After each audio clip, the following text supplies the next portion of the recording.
Devenue en 2013 l'Université Polytechnique Internationale Dr Obiang Nguema Mbazogo, l'UPI-ONM, dont le confort et l'expérience font l'aisance des apprenants à acquérir le savoir en licence, en master et autres, vous offre la revue de presse sur GSTV Bénin.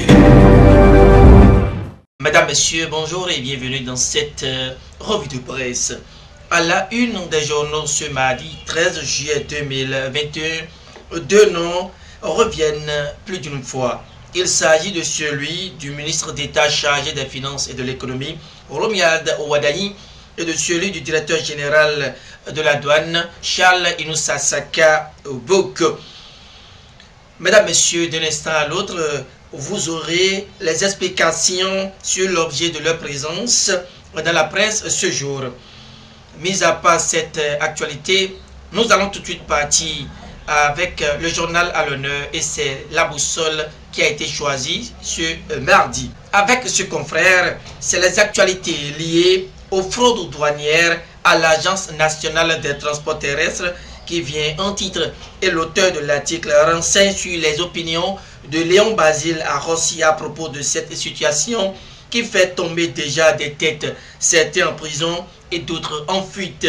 À en croire la boussole, reçue hier lundi 12 juillet 2021 pour en savoir davantage sur l'affaire fraude actuellement en cours à l'ANATT, l'ancien député membre du parti Les Démocrates et ancien inspecteur des douanes à la retraite colonel Léon Basile à Rossi n'est pas allé par quatre chemins pour mettre à nu les limites qui, selon lui, comporte cette propagande du gouvernement.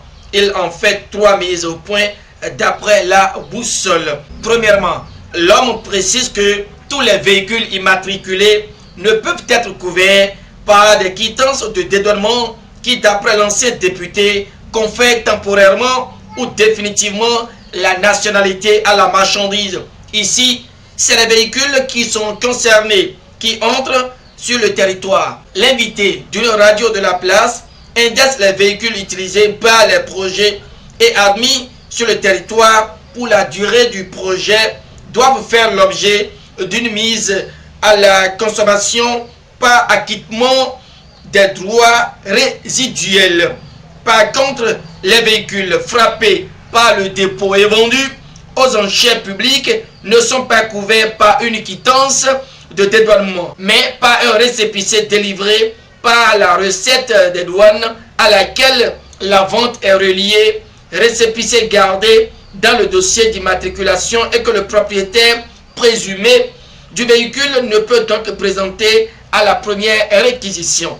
Deuxièmement, Léon Basile Rossi indexe les véhicules réformés par le garage central administratif et qui ne subissent pas tous les mêmes sorts à l'importation ont été vendus aux enchères et ont subi des mutations. Ces véhicules ne sont couverts par aucune quittance de douane. Troisièmement, il y a des véhicules qui, par suite d'infractions à la réglementation policière, ont été irrégulièrement vendus par les services de sécurité sur autorisation de l'autorité et qui ont été admis à être immatriculés et qui ne sont couverts par aucune quittance de douane. Le colonel à la retraite mentionne qu'on peut citer certainement encore d'autres exceptions. Mais il précise enfin que pour la période commençant en 2016, les immatriculations ne correspondent pas et le gouvernement a certainement à faire. Des éclaircissements de Léon Basile à Rossi sur la fraude douanière à l'ANATT, la boussole opine sur l'affaire 39 hectares pour lesquels Georges Bada et consorts séjournent en prison à nouveau devant la Cour de répression des infractions économiques et du terrorisme criette ce mardi. Ce que la boussole signale est que l'ex-ministre de la décentralisation Barnabé Dassigli et le préfet de l'Atlantique Jean-Claude Kodja donneront leur part de vérité sur l'affaire 39 hectares devant les juges de la Criette ce jour. Ouvert le 6 juillet, la boussole signale que le dossier afférent à cette affaire connaîtra de nouvelles facettes ce mardi avec l'apport des convoqués. C'est sur une note afférente à l'institution ayant à charge d'organiser les élections, la Sénat, que la boussole cesse de nous informer ce jour. Mais avant, le Ghana note que c'est demain la fin de la mission des anciens membres.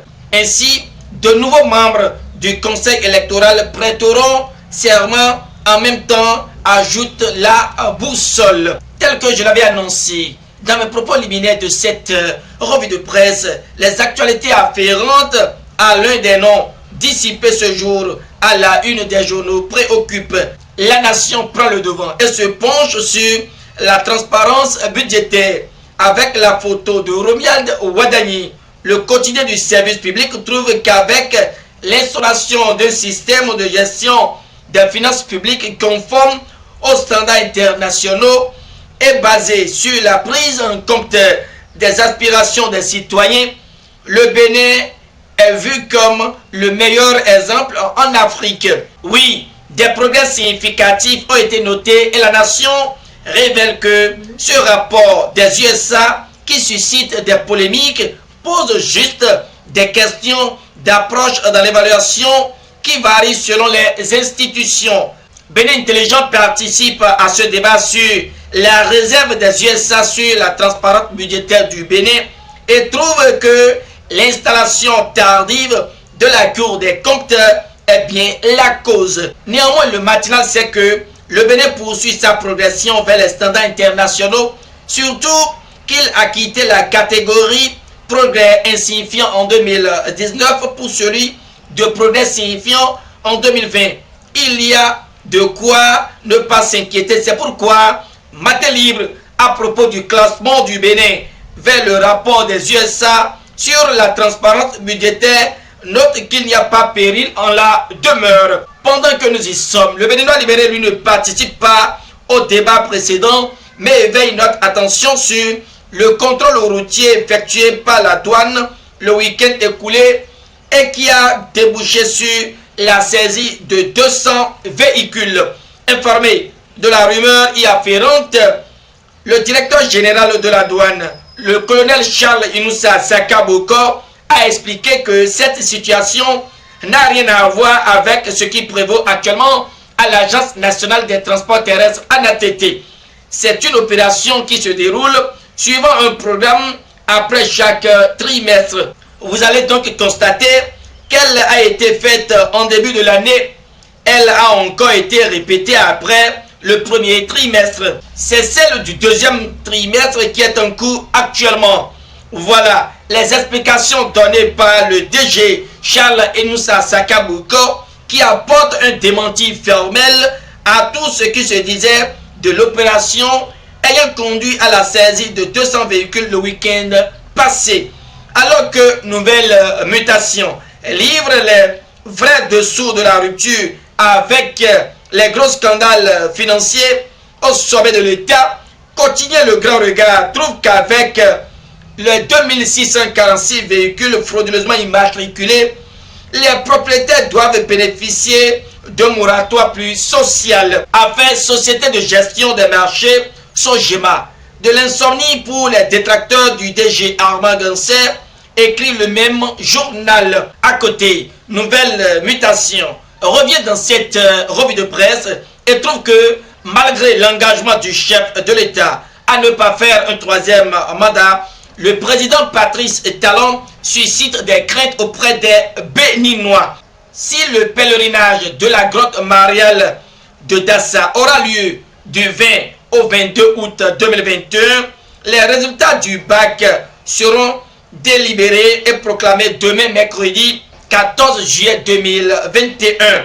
Éducation nous file cette information et rassure de la fin de la correction des copies des candidats des séries A1 et A2 contre-performants en anglais, écrit le même confrère. Mais il y a de bonnes notes en histoire, géographie, précise, éduque, action.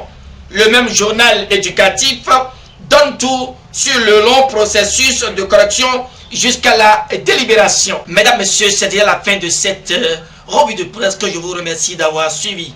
Demain, c'est encore un autre jour. Merci donc de prendre rendez-vous avec nous, si Dieu le veut. Bye bye.